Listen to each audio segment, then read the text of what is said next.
The race shows us who is happy, but this interactive dashboard, built with Python and Streamlit, allows us to understand why. Looking at the latest report, the key findings are clear.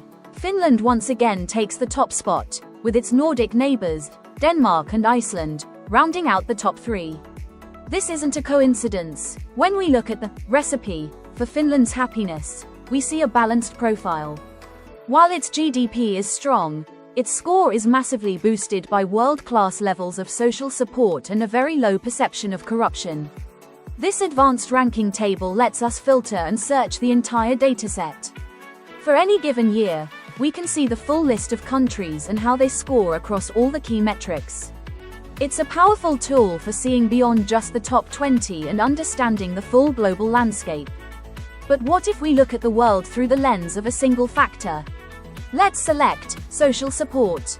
The map instantly recolors to show which countries excel in this area.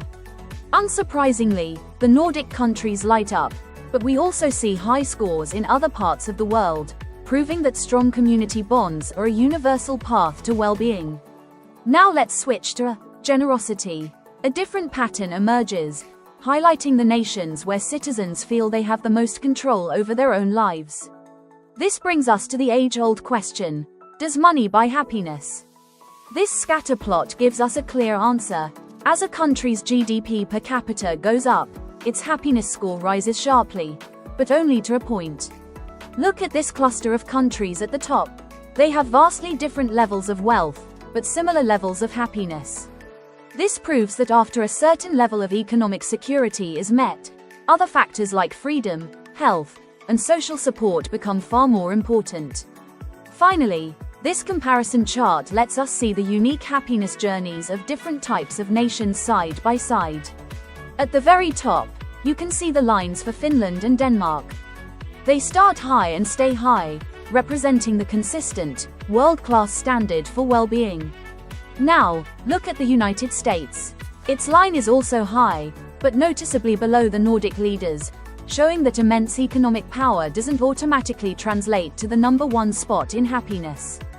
But the most dramatic story here is China. Watch how its line shows a steady, upward trend over the decade, a journey of increasing happiness that mirrors its rapid economic development. This single chart powerfully illustrates that every country's path is different, shaped by its economy, culture, and social fabric. And there you have it. The proof that money can't buy everything. The happiest countries have built a society based on trust and community.